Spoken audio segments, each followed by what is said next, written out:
Pili. Kita nyo mga kaibigan, oh, kita nyo nga yan, oh, taga Davao City, oh, ililikas sa baha, Digong at Mayor Baste dumayo sa Tacloban. 'Di ba? Mga kaibigan, bumabaha na sa Davao City. Nasaan si Digong? Nasaan yung mayor nila si Baste?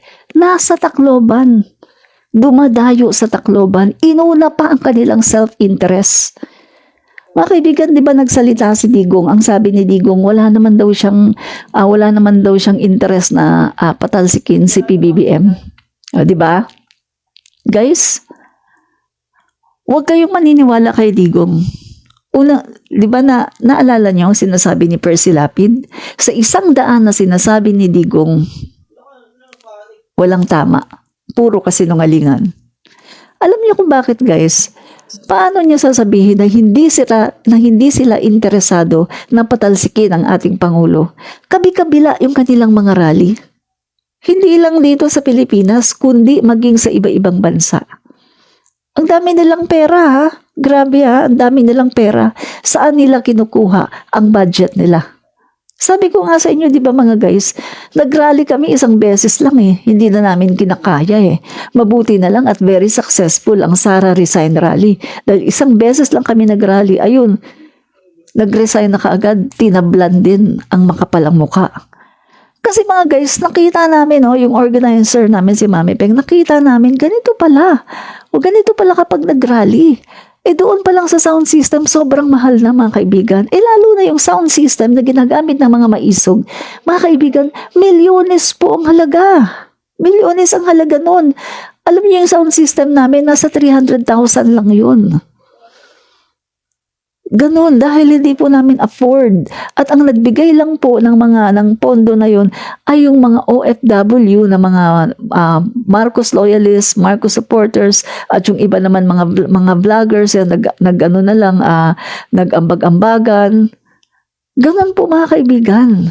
So napakamahal po mag-rally. Kita nyo nga wala nga kaming upuan man lang para sa senior citizens.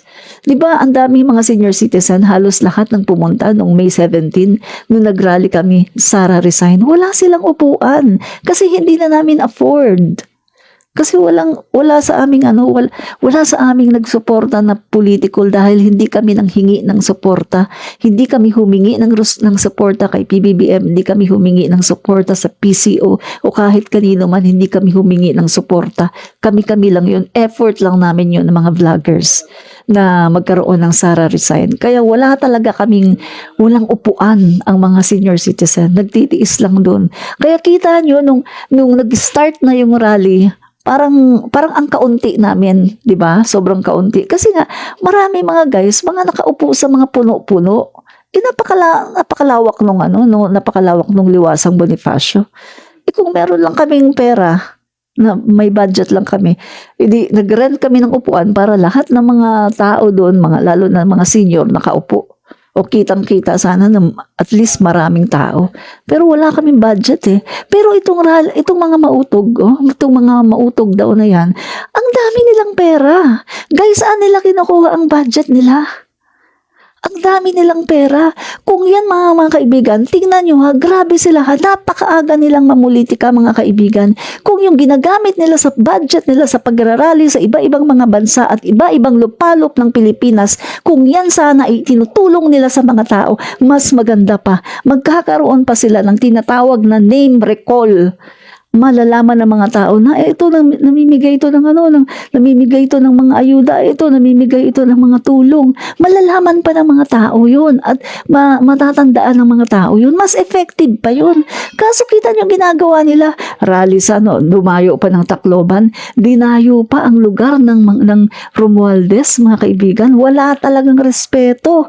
Hindi naman nila alam ang salitang respeto kasi bastos sila eh. Sa umpisa pa lang talagang bastos sila. Pinanganak talaga sila ng mga bastos. Kaya mamamatay na lang sila ng mga bastos talaga. Diba? So wala na tayong aasahan sa mga Duterte dahil sila talaga ay mga bastos. No? So yun mga kaibigan, saan galing yan? No wonder.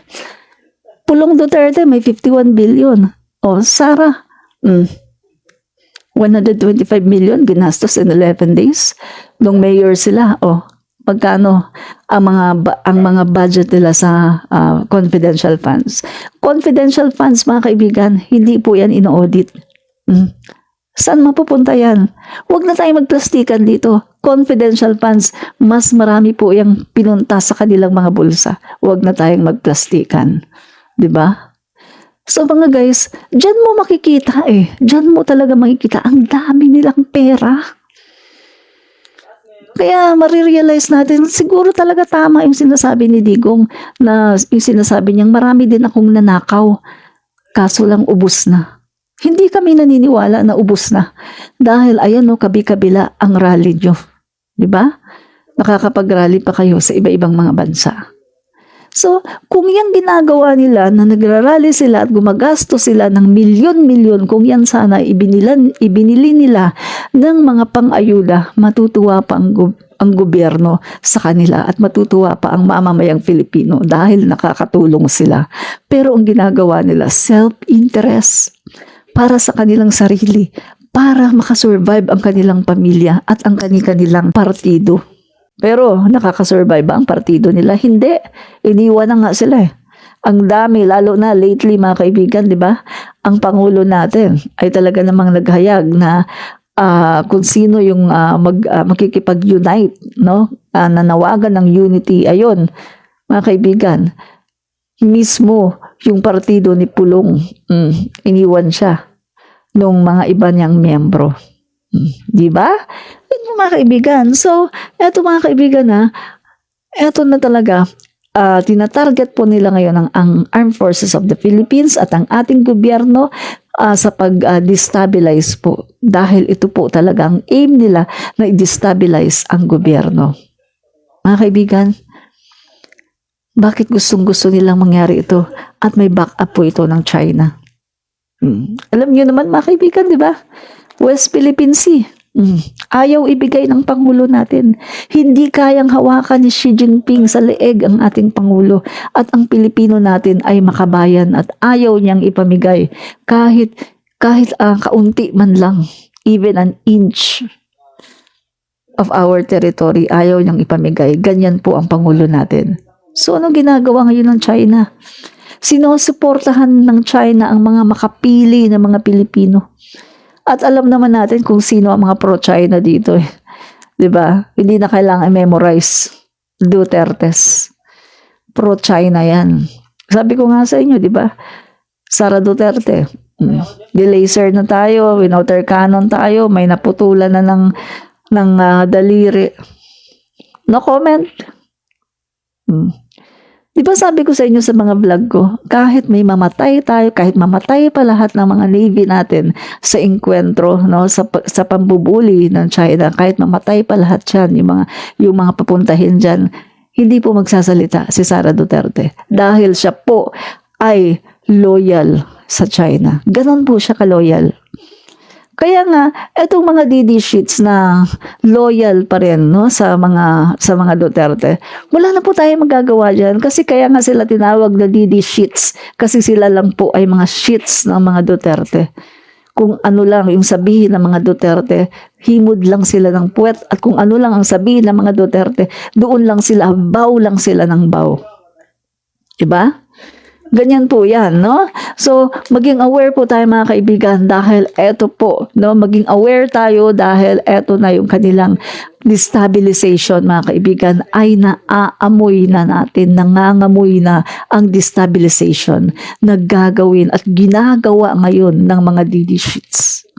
Sinisira na nila ang imahe ng ating AFP.